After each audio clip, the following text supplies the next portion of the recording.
Vanakkam. Welcome to Indulge. Today we have a car which you might be wondering as to why it is here because it looks like a Creta. Let me tell you, this is actually the Creta EV, electric vehicle. Yes, you heard that right. The first battery electric vehicle from Hyundai, which is on an existing platform. Of course, Hyundai initially introduced the Kona, then came the Ioniq 5 and stuff like that. But this car is on the Creta platform, and does it have all the qualities that a Creta has, which is India's one of India's most well-loved SUVs? That's what we are here to find out. Of course, there are some certain subtle differences which will tell you this car is a EV over a normal car. So stay with me as we look at those differences and see what is there that makes this Creta so special.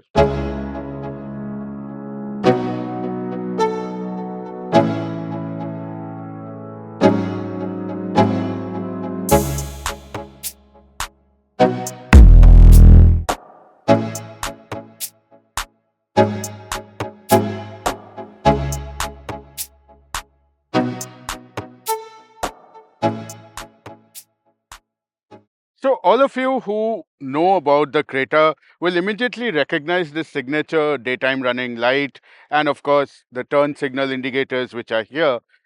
Now what is different is that instead of the normal conventional grille this car has, you see a little fascia here, the front facing camera, and of course, you have the grill kind of a, yeah, you don't need a grill in an electric car. So this is the front design. Over here, of course, there is the charging port, which we shall open in a moment and show you. And this, of course, is the sensor for the ADAS. Yes, this car also comes with a full level 2 automated driver assistance systems. So your sensors, radars, everything are here. On top, of course, you have the camera for the ADAS that is there too. Now, this is as far as the front goes. Let's take a look at the side and see if there are any changes there. Over here, of course, you would have noticed that the lights and all are positioned as in the normal car, but the EV just has a different front design. I wouldn't really call it a grille as I said this. Let's take a look at the side now. Of course, this car is in a matte finish. Now, like it or hate it, there are people who love the matte finish. Personally, I'm not very fond of matte finishes on cars like this because darker matte finishes tend to, sort of make the car look dull, but each to their own.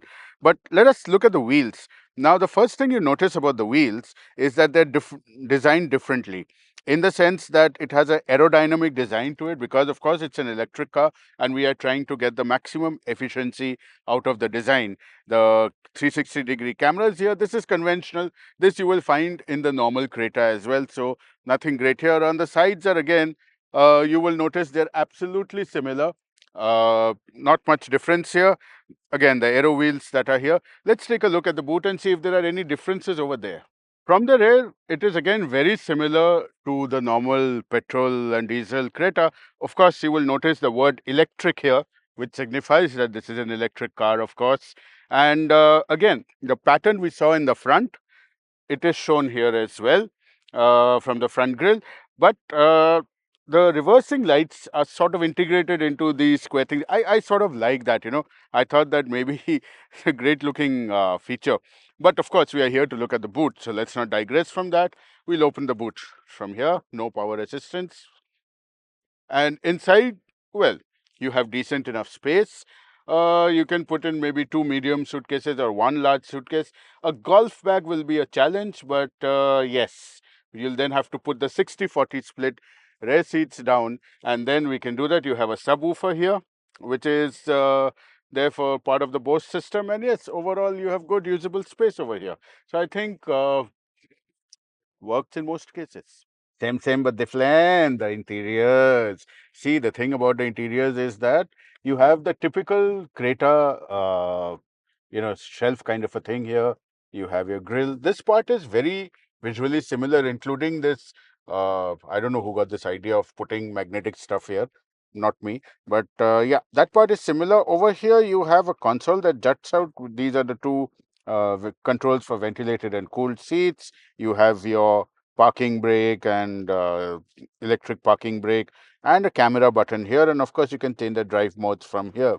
This is the automatic temperature control panel for your this thing, and as you can see over here, I have connected my phone using a wire. This does not have wireless CarPlay or Android Auto. So using a wire, you need to connect it to the screen here, and it runs beautifully.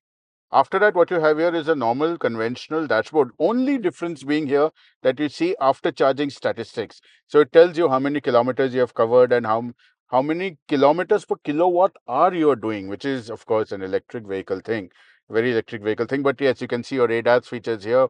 You have automatic wipers, you have automatic headlights, you have a lovely panoramic sunroof, and of course Hyundai's Blue Link is there to save you in emergencies. Besides other thing, you have nice ambient colored lighting out here.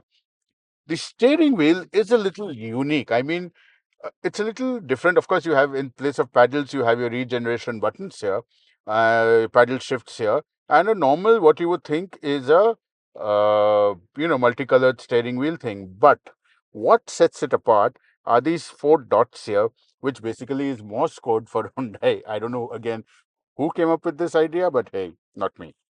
The music system is fairly okay. It's a Bose system, or so it claims. And yeah, overall, you have a lot of cubbyhole space here. You have cup holders. You have a nice little thing here.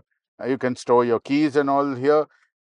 And being a Hyundai, of course, it's got excellent air conditioning. And I think all in all, the front seat is quite comfortable, done up. I like this Creta Electric thing written out here. I like, perforated upholstery. And I hate the fact that no car manufacturer today, except in the very high-end cars, is giving you leather. I love leather, but unfortunately, we have to do with substitutes. Let's get into the back seat and see how that pans out for us. So the standard Creta stuff continues at the back. As I said, I like this upholstery. Now you have your table for a meal, or maybe you can put an iPad here or something. There's a groove, and then if you want to have a small coffee or something, you can just add it here. This is all standard. You have your foot distance, and yes, the boss switch. You can actually push the seat forward if you want to sit at the back without any issues just by using these buttons, which I think is a very good feature most cars should have. Your rear air conditioning vents, then you have two USB-C charging ports and a device holder, which is pretty cool. The panoramic sunroof, as you can see, is coming back right till here, and you have a sunshade. Again, I think this is a very important feature which most cars should have in India, but they don't. And I think it's a very convenient thing. My favorite feature, of course, the armrest. So down it goes, and it has two small cup holders as well. And you can use it to keep your pew pew or drink a coffee.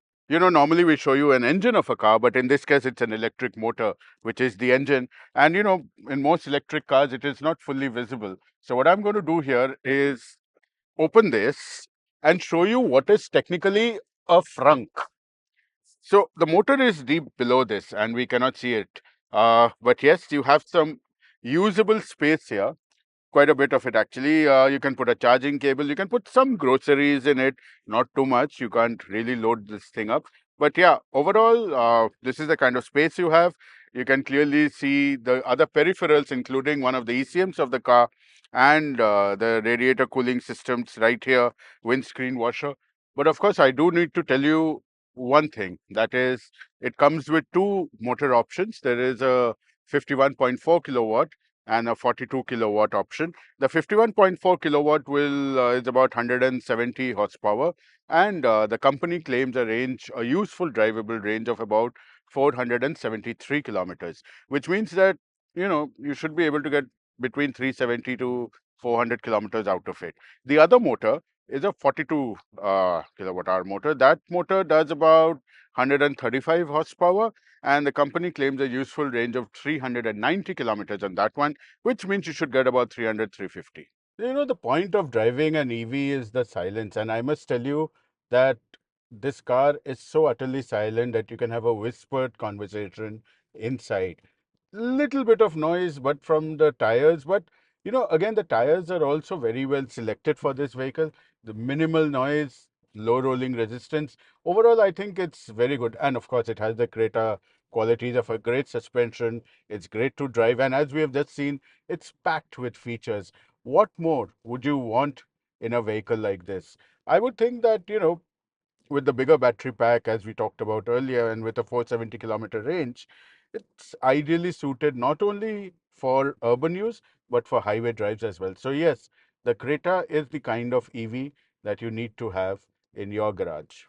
So there you have it. Like always, we have now come to the concluding part of the video where you have been with me on a drive, you have seen the exteriors, the interiors, and a few of the salient features. Of course, this car has a lot of features, too big to possibly not be able to cram into one video. But I think that we did a fairly decent job of talking about most of the advantages and of course some of the disadvantages of this car.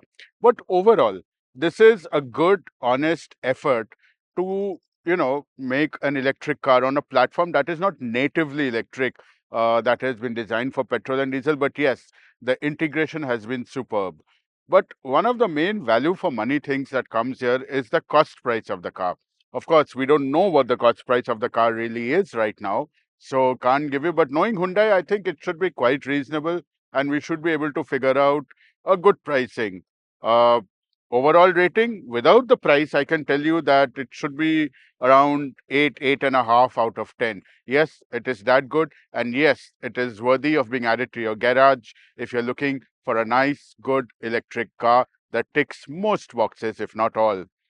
So yes, I hope you enjoyed being with us as much as we enjoyed bringing this video to you. And hopefully we'll see you soon with another amazing video. Till then, take care. Please buckle up and don't drink and drive. Stay safe.